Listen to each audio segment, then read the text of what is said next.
So today we're going to be looking at Tempest here. Good old Storm. So it's a 5 provision neutral card. It's a special with no spell or anything on it. That's some nice lightning on there. And what it does is it purifies 3 adjacent enemy units and damages them by 2. It seems very simple, straightforward. And let's talk about it. There's a couple things you can do with it. So first of all, it is a 6 for 5 damage, which isn't great because the damage is spread out across 3 units. So the only time this would be really helpful for doing damage to stuff is if you need to, for example, kill off 3 tokens. Like they're playing Fire Sword and they've got 3 Fire Sword tokens. You can kill the 3 tokens. So what you're really using this for is the Purify then. So there's plenty of ways to damage things by 2. For example, if we just look at, where is Lacerate here, or Surrender? Lacerate's more similar, but Surrender, you can also kind of get the same thing here. So, Lacerate damages all units on a row by 2. If there's at least 3 units on a row for your Tempest to get value, this would have also done 2 damage to all of them. It does cost 1 more provision, but instead of just hitting 3 units, you can hit the entire row. Much better row punish. It only costs 1 more provision. In the same vein, you have Surrender, which also removes 2 armor, allowing you to do much more damage overall to that row. So Tempest isn't great for doing the damage. It's not just like a damage value card or a row punish. So instead, you're really going to be using it for this Purify effect. Why is that? Well, if we look at Purify in the game, there's not that many Purify cards. If we look at them, I'm gonna go back to all of them. They all have something in common. So, except for Endless Waves, which we'll get back to. So, Axii purifies and resets power. Yep. This purifies itself. This purifies a unit. So, here's a couple things we can compare it to. Almost all of these will purify your target. The most common one is Pella, right? You purify a unit, right? That's the most common one by far. You can also see Salamander Lackeys in these Syndicate decks sometimes. But what you want to use Tempest for is you want to use it to purify things that you normally can't target. So there's a couple of ways that would happen. The first one we want to talk about is if you have a Defender. So if you have a Defender, you can purify the Defender and the things next to it at the same time. That's usually not that much of a benefit because you have a Purify card, you can just purify the Defender, and then you can hit the cards protecting with whatever you want. So that's usually not that big a deal. What's really bigger deal is if something's immune.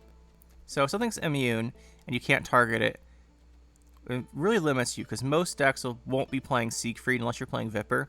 I think someone did play Viper on me yesterday, but unless you're playing Viper, you're not going to see Siegfried or Helic here.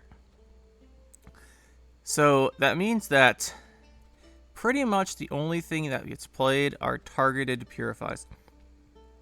Boiling Oil is a little funny because you can destroy something, and purify next to it. So it sort of has a similar thing going for it. Other than that, pretty much you have Siegfried, you've got Kalik, you've got Boiling Oil, if you Death Blow, and you've got, where is Equinox? There you go, Equinox. So those are the ones that would damage something, or purify all units on a row.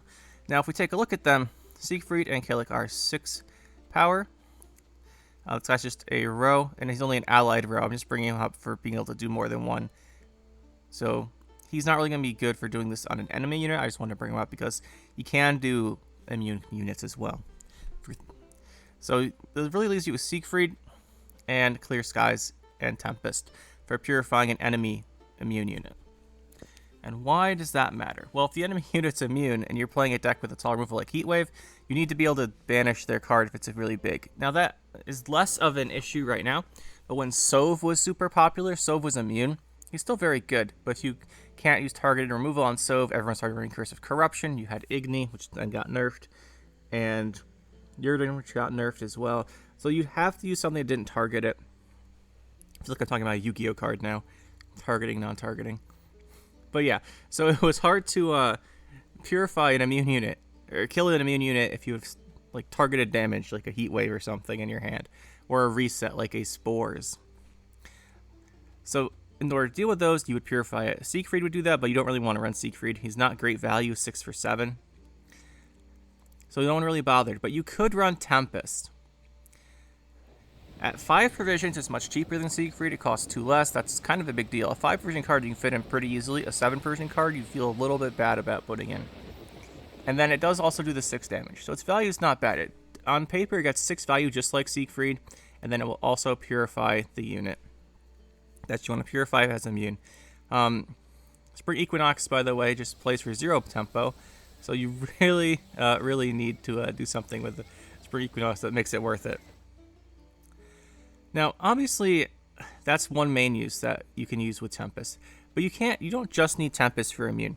There's another keyword here that that makes the Tempest a little bit better. That's infuse. So if you look at infuse, I haven't finished crafting all these cards yet, by the way. I'm making them when I make the decks. You can infuse cards. If people are playing an infused-based deck, or even resilience deck, for example, Knights, you infuse with Squire, you infuse with Knight Errant, you infuse with, where's the 8 version guy? Or get resilience on the carryover guy. Being able to purify those off is actually quite valuable. So it has places to work, especially against like cultists. If you can purify 3 cultists infused, that's really good. So it has things that are useful about it. But the thing with Tempest is, despite these, it's just not great. Let's put it that way. You can remove all the statuses, and that gives you ways it can work. And then you can do stuff, because you can remove the statuses. And the important thing with Tempest is you don't have to target... You don't have to click on the card that's you want to. You click on the card, and it automatically does the things adjacent to it, like Golden Froth does. So you can click on a defender, and it'll do the things next to it. But they have to have another unit on the row with the immune thing, for example, so you can't just play on an empty row. But it does have plenty of uses that aren't terrible. The thing is, you need it to find matchups with those cards being good in it, and most of the time, a simple Peller will do the purify you need. The only time you might want to deal with this is if something super good comes out, where, for example, like Sov. Sov came out, it was insane, and then you just needed something to deal with Sov. Maybe you want to do this and then throw this in your deck in a 5 version slot instead of running a Curse of Corruption, for example. Like instead of Curse of Corruption, you run this in Heatwave. It's possible you could do something like that, but I think overall that Tempest, there's just not enough statuses in most decks that you want to remove. Because a lot of the time, the good thing with Peller is you can unlock your own units, right? You can purify your own guys. This is just opponent units. If Peller only said purify an opponent or an enemy unit, there's actually a very good example of this here.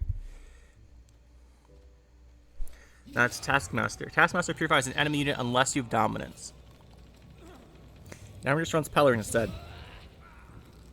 Unless you're playing exactly a Wild Hunt deck, that's Devotion. But if you have a choice between this and Peller, you pick Peller because the flexibility is really invaluable. Tempest doesn't have that flexibility, so you're really just looking to purify an enemy unit, and that's kind of where the issue comes from, is that you really want this Purify to be flexible when you're playing a Purified card. That being said, it's not terrible, and I think you could find uses for it. And I've mentioned a couple of them. Let me know if you guys have any other ideas for Tempest. How would it change to be good? Really, I just think if more people have, if there's more statuses, like more infused decks and such, then it would be better. And I guess that comes down to the meta. As far as making the actual card better, I'm not sure. If they want it to be a Purify type card, it would probably benefit it to have the ability to purify your own units. But then again, it's hard to say, right? Because you don't want to damage your own units with this. So this card's just kind of weird. Yeah, it's just kind of weird. It does the purify and damage enemy units, but that doesn't really... It doesn't seem like these damage and purify effects go great together, is what I'm saying. So I think most likely you'd probably want to have it either... I don't know. It's weird, because you don't really want to use the damage and the purify in the same cards a lot of the time. Because you want the purify to be flexible. So, yeah, I don't know. What would you say they should do to Tempest? Overall, I think the cards It has niche uses, but the niche doesn't come up enough for it to be played. Either if the niche comes up more, or maybe if it was all units in a row or something, so it had a row punish effect, not by 2, but you know what I'm saying. Like, it had some other effect here where it could get more value. Either that or focus more on getting it more value, or maybe make it more about the purify where it's more flexible. But I don't know, guys. Let me know what you think about Tempest. It is an interesting card and one you don't see, but hopefully we can do something with it. Maybe if it spawns Storm or something. Maybe if it's purified and spawns Storm, it might be more interesting. Use it in rain decks, but who knows. Let me know what you think, and we'll see you in the next one.